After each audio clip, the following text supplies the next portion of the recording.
श्री स्वामी समर्थ. तुमचं परत एकदा माझ्या नवीन व्हिडिओमध्ये स्वागत आहे. तर आज मी रानामध्ये चालली आहे आणि तिकडे रानामध्ये काय काय रानमेवा आहे ते तुम्हाला मी दाखवणार आहे. चला आपण बघूया आपला रानमेवा काय आहे ते.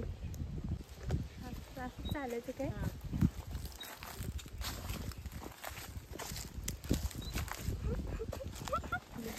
दिसते ते काय आवाज नाही.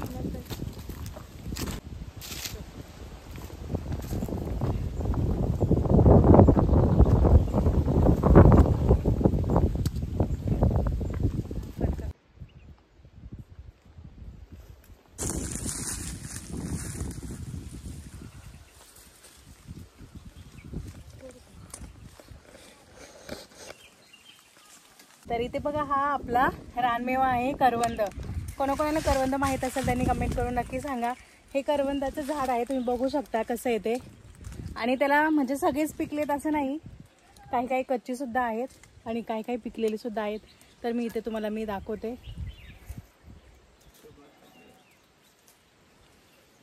मस्त बघा, फ्रेश फ्रेश करवंद आपण तोडलेली आहेत. हाच आहे रानमेवा आहे मस्तपैकी. आता ही बाकीची तोडून घेते करवंद, नंतर तुम्हाला दाखवते.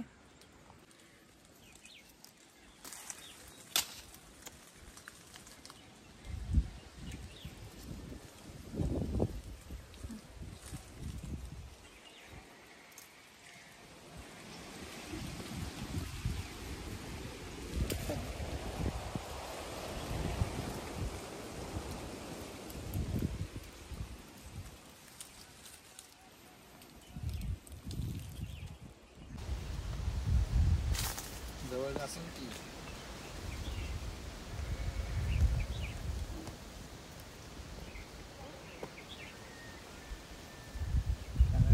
करून काय काय दाखव.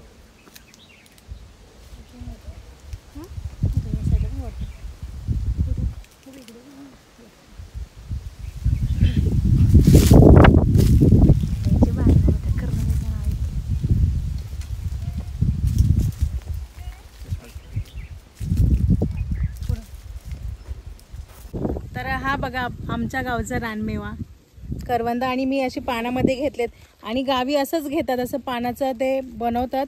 असं नाही बनवत, वेगळं बनवतात, पण मी असं बनवलं आहे. आणि ह्यामध्येच करवंद ठेवतात तोडून. तर मी सुद्धा तसंच केलं आहे.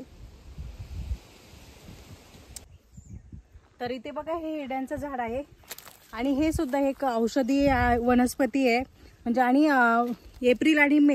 एप्रिल मे हे 2 महिने आहेत ना, इथे आमच्या गावातील लोकांचा म्हणजे पूर्णपणे एप्रिल आणि मे यामध्येच बिझी असतात. आणि ना म्हणजे ज्याच्या वावरामध्ये जेवढी झाडं आहेत ना, ज्याचे त्यांनी तोडायचे, दुसऱ्यांचे तोडायचे नसतात. तर ज्याचे तेच तोडतात ना, तर ज्याच्या वावरात जास्त झाडं त्याचा इन्कम जास्त होतो.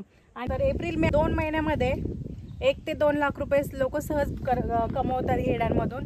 पण त्यामध्ये खूप मेहनत आहे. त्याच्यामध्ये बघा आता हिरडे एवढे बारीक आहेत आता, तर ते थोडेसे अजून मोठे व्हायला पाहिजेत. मला वाटतं त्या साईजचे असे मोठे होऊ द्यायचे. आता बघा ह्याला खूप हिरडे आलेले आहेत, पण ह्यांनी अजून तोडले नाही. कोणाचं झाडे काय आम्हाला माहीत नाही आहे, पण त्यांनी तोडलं नाही म्हणजे अजून ते म्हणजे परिपूर्ण झालेले नाही आहेत. म्हणजे तोडायच्या याच्यात आलेले नाही आहेत, अजून छोटे आहेत ना. तर हे जेव्हा मोठे होतील तेव्हा ते लोक तोडतील. मग हे तोडायचे, नंतर मग ते ओझं एवढं तुम्ही बघू शकता. रस्ता आहे ना एकदम म्हणजे पाऊलवाट असते. रस्ता असं व्यवस्थित जाण्यासाठी नसतो, किंवा असं खड्डे वगैरे असतात, उंचवटा खोल खड्डा असे रस्ते आहेत. आणि त्या रस्त्यामधून ते एवढे सगळे तोडायचे, ते डोक्यावर खालती म्हणजे घरी घेऊन जायचे. आणि प्लस ते ना 4 ते 5 दिवस जे नेणार ना आपण, ते 4 ते 5 दिवस सुकवायचे असतात. आणि सुकल्यानंतर आहे ना परत ते पूर्णपणे काळे काळे असे होतात, ते सुकतात आणि एकदम कडक असे होतात, बारीक होऊन जातात. मग ते नंतर विकायचे आपण. तर त्याला ना म्हणजे कधी कधी असा चांगला भाव असतो. पण गेल्या वर्षी म्हणजे असं लोक बोलतात की गेल्या वर्षी आहे ना 90 रुपये किलो वगैरे होता, आणि त्याच्या आधी आहे ना 200 रुपये वगैरे किलो असतो आणि होता. तर तो परवडत होता. पण आता 90 रुपये किलो जर हिरडा जर गेला तर लोकांची मेहनत वाया जाते ना. मग गेल्या वर्षी लोकांनी काय केलं, गेल्या वर्षाचे हिरडे अजून विकलेच नाही, ते तसेच घरात ठेवलेत. आणि आता जर भाव आला तर ते विकणार, आणि आताही जर भाव नाही आला तर ते परत ते तसेच ठेवणार आहेत. कारण हे म्हणजे एवढी मेहनत करून जर आपल्याला मेहनतीचं आपल्याला फळ नसेल मिळत तर त्याचा काय फायदा नसतो. म्हणून लोक मग विकत नाहीये. आणि ह्यामध्ये खूप मेहनत आहे, पैसा पण येतो पण खूप मेहनत आहे. तुम्ही बघू शकता आता त्यांनी झाडावरती बघा किती उंच झाड आहेत. आता ते एकदम उंच शेंड्यावरती हिरडे आहेत, ते हिरडे पण काढावे लागतात. आता प्रत्येक जण तो काढायचा प्रयत्न करणारच ना, तसेच कसे ठेवणार. मग एवढा उंच हिरडे काढायचा कितीतरी, आणि कितीतरी लोक हिरडे काढताना म्हणजे कितीतरी लोकांनी जीव गमावला आपला. कितीतरी लोक म्हणजे आधू होतात, ते कोणाचा हात फ्रॅक्चर, कोणाचा पाय फ्रॅक्चर होतोय, आणि तरी पण रिस्क घेतात. काय करणार, आपलं त्याच्या उदरनिर्वाह आहे तर तोडावेच लागणार ना आपल्याला. तर तोडतात, रिस्क घेतात, आणि कोणी कोणी जीवाने सुद्धा जातं पण करतात आणि खूप मेहनत करतात. आणि इथे म्हणजे दुसरं बाकीचं काहीच म्हणजे उदरनिर्वाहाचं साधन काहीच नाही आहे, फक्त हिरडे सोडून बाकी दुसरं काहीच नाही आहे. तर हिरडे एप्रिल मे मध्ये हिरडे असतात फक्त स्वतःचे बाबा. आणि नंतर मग इतर महिने ना पूर्ण 10 महिने म्हटलं तरी तुम्ही चालेल, 10 महिने ना त्यांना इकडे बनकर फाट्यावर जाऊन मग तिथे खूप म्हणजे जे काही काम असेल ते लोक येणार आपल्याला, त्यांना घेऊन जातात कामाला. जे काही काम असेल ते लोक ते करतात. 10 महिने ते असाच आपला उदरनिर्वाह करतात. फक्त 2 महिने हे हिरड्यांचं काम करतात. ते पण ज्यांचे हिरडे असतील त्यांना तो फायदा, ज्यांचे नसतील त्यांना ते पण नाही करता येत. आणि आता तुम्ही म्हणाल एवढा हिरडा आहे तर हा हिरडा जातो कुठे. तर हे हिरडे आहेत ना ते लोक सुकवल्यानंतर मग जे घेऊन जातात ना ते मोठ्या मोठ्या कंपन्या वगैरे असतात, आणि ह्याच्यापासून ना औषध तयार होते. मेन म्हणजे औषध तयार होतं ना, त्याच्यासाठी ह्या हिरड्यांना खूप मागणी आहे. आणि असं बोलतात, मला आपल्याला माहीत नाही, पण कलर वगैरे तयार होतं हिरड्यांपासून, कलर पण तयार होतात, आणि मेन म्हणजे औषध तयार होतं. आणि खूप औषधी ही वनस्पती आहे. जर आपल्याला खोकला वगैरे जर आला ना, आता आम्ही सुद्धा ना, आता आम्हाला माहिती आहे आमच्या गावात आहेत हिरडे, तर आम्ही नेतो. हिरडे सुकवलेले हिरडे असतात ना ते आम्ही अशी बॉटल भरून घेऊन जातो. खोकला वगैरे आला की हा हिरडा तोंडात टाकायचा आणि चावत बसायचं, त्याने खोकला गायब होतो. आम्ही सुद्धा करतो असा घरगुती औषध. आता घरी आपल्या गावचं आहे तर करणारच ना आम्ही, तर तुम्ही सुद्धा करून बघा, हा हिरडा घेऊन येऊन बघा. आणि मेन म्हणजे आता तुम्हाला सांगायची गोष्ट म्हणजे जेव्हा आयुर्वेदिक मेडिकल असतं ना त्यामध्ये हिरडे ना 1000 रुपये किलोनी विकतात. आणि आम्ही स्वतःनी नव्हते आमच्या घरात तेव्हा आम्ही स्वतःनी 1000 रुपये किलो हिरडे ह्या भावाने आम्ही घेतलेले आहेत. आयुर्वेदिक मेडिकलमध्ये भेटतात. तर आमच्या गावी तर असं भेटतात. असं तुम्ही कोणाकडूनही आपले थोडेसे घेऊन गेलात तर औषध तयार, घरच्या घरी औषध तयार होईल आणि खोकला गायब होईल. तर तुम्ही हे खोकल्यावरती औषध नक्की करून बघा.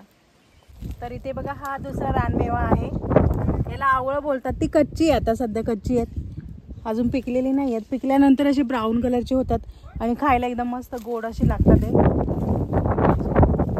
इथे सुद्धा आलेले आहेत भरपूर.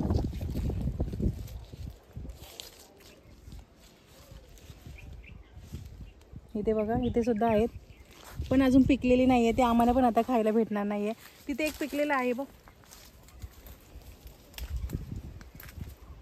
अरे वा, बघ इथे आम्हाला पिकलेला भेटलाय. असा पिकल्यानंतर असा होतो बघा. तो सुद्धा अजून पूर्ण पिकलेला नाही आहे, एकदम ब्राऊन होऊन जातो.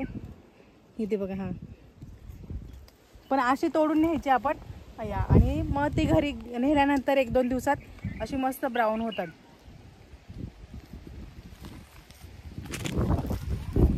तर अशा पद्धतीने आमच्या गावचा रानमेवा मी तुम्हाला दाखवला. तुमच्या इकडे पण असा भेटतो का, कमेंट करून सांगा. आणि व्हिडिओ आवडला असेल तर लाईक करा, शेअर करा आणि सबस्क्राईब करायला विसरू नका. Thank you, bye.